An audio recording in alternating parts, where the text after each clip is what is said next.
اعوذ باللہ من الشیطان الرجیم بسم اللہ الرحمن الرحیم الحمد للہ رب العالمین والصلاة والسلام علی سید الانبیاء والمرسلین اما بعد فاعوذ باللہ من الشیطان الرجیم بسم اللہ الرحمن الرحیم اللہم افتح علینا حکمتک وانشر علینا رحمتک یا ذا الجلال والاکرام۔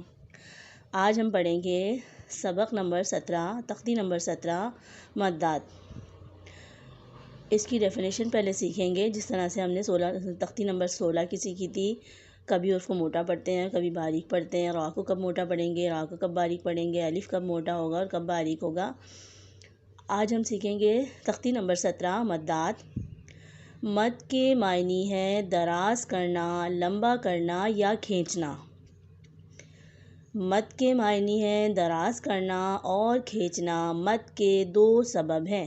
مد کے کتنے سبب ہیں؟ 2 سبب ہیں۔ نمبر 1 حمزہ اور نمبر 2 سکون۔ سکون کے بارے میں آپ کو سمجھا چکے ہیں کہ دال نما مڑی ہوئی شکل کو جزم کہتے ہیں۔ جس حرف پر جزم ہو اسے ہم ساکن کہتے ہیں۔ تو ہم اسی کے بارے میں بات کریں گے، حمزہ اور سکون۔ مد کی 6 اقسام ہیں۔ نمبر 1 مد منفصل، نمبر 2 مد متصل، نمبر 3 مد لازم، نمبر 4 مد لین لازم، نمبر 5 مد عارض، نمبر 6 مد لین عارض۔ پہلے ہم پڑھیں گے نمبر 1 مد متصل۔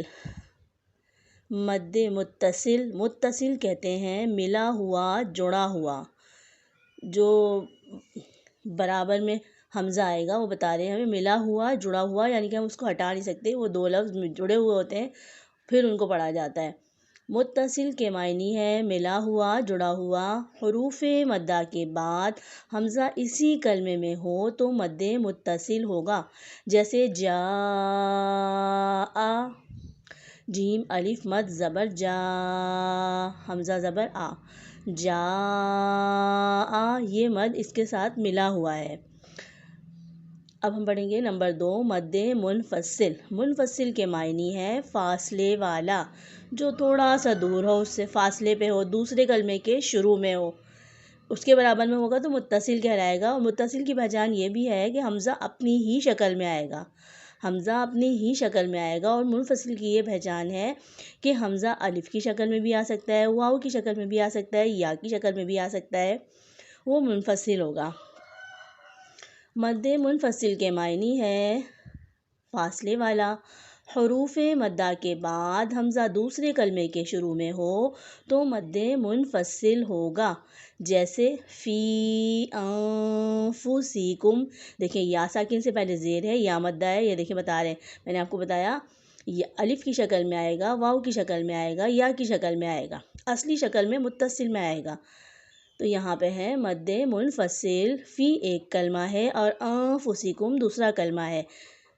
مد کے بعد حمزہ دوسرے کلمے کے شروع میں ہوگا۔ دیکھیں یہاں پہ حمزہ الف کی شکل میں آیا ہے، مد ہوا، یا مدہ کے بعد حمزہ آیا ہے دوسرے کلمے کے شروع میں، انفسکم۔ اب فی آ تو چھوڑ نہیں سکتے، فی ایک کلمہ ہے، انفسکم ایک کلمہ ہے۔ منفصل کے معنی ہے حروف، منفصل کہتے ہیں مد منفصل یعنی فاصلے والا۔ حروف مدہ کے بعد حمزہ دوسرے کلمے کے شروع میں ہو، مد منفصل ہوگا، جیسے فی انفسکم۔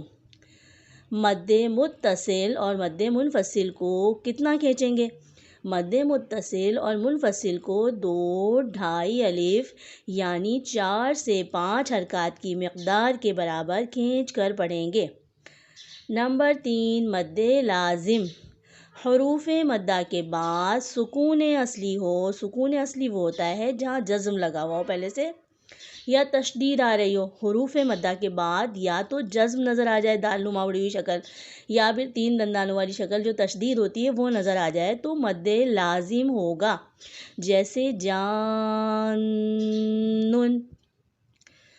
مد لین لازم نمبر 4 ہے مد لین لازم حروف لین کے بعد سکون اصلی ہو، دال نما مڑی ہوئی شکل ہو یعنی کہ جزم ہو تو وہ مد لین لازم ہوگا، جیسے عین یا عین یا تو پھر عین اس طرح کا ہو تو مد لین لازم ہوگا۔ عین حروف لین کے بعد اس طرح سے دکھا رہے ہیں ہمیں، مد لین عارض حروف لین کے بعد سکون اصلی ہو تو مد لین عارض ہوگا۔ مد لازم اور مد لین لازم کو 3 الف یعنی 6 حرکات کی مقدار کے برابر کھینچ کر پڑھیں گے۔ نمبر 5 ہے مد عارض حروف مدہ کے بعد عارضی سکون ہو، عارضی میں نے آپ کو بتایا جو کہ صرف اصلی تو وہ ہوتا ہے جو موجود ہو، عارضی وہ ہوتا ہے جس پہ جزم لگا، جس پہ واو پیش لگا ہوا ہو، زبر لگا ہوا ہو، زیر لگا ہوا ہو، 2 پیش لگے ہوئے ہوں، 2 زبر لگے ہوں اور ہم اسے ہٹا کر جزم لگا دیں وقف کی صورت میں تو وہ عارضی ہوتا ہے۔ مد عارض حروف مدہ کے بعد عارضی سکون ہو یعنی وقف کی وجہ سے کوئی حرف ساکن ہو جائے تو مد عارض ہوگا، جیسے مسلمون۔ اب ہم وقف کریں گے، اصل میں حقیقت میں یہاں مسلمون لکھا ہے لیکن وقف کی صورت میں آخری حرف پر جزم لگ جاتا ہے، حرکات کو ہٹا دیتے ہیں، مسلمون۔ نمبر 6 مد لین عارض حروف لین کے بعد عارضی سکون ہو یعنی وقف کی وجہ سے کوئی حرف ساکن ہو جائے تو مد لین عارض ہوگا، جیسے شفتینی۔ وقف کریں گے، نون کے نیچے زیر تھا لیکن وقف کی صورت میں انہوں نے لکھا شفتین۔ مد عارض اور مد لین عارض کو کتنا کھینچیں گے؟ اب انہوں نے بتایا مد عارض اور مد لین عارض کو 1 الف یعنی 2 یا 3 یعنی 2 یا 4 یا 6 حرکات یعنی کہ مقدار کے برابر کھینچ کر پڑھیں گے۔ مد عارض اور مد لین عارض کو 1 2 یا 3 الف یعنی 2 4 یا 6 حرکات کی مقدار کے برابر کھینچ کے پڑھیں گے۔ میں نے آپ کو پہلے بھی بتایا کہ 1 الف کی مقدار کتنی ہے، آپ کو یہ سمجھ نہ آئے تو دوبارہ سمجھ لیں۔ بند مٹھی کو درمیانی حالت میں کھولیں اور کھلی ہوئی مٹھی کو درمیانی حالت میں بند کریں، یہ 1 الف کی مقدار ہے۔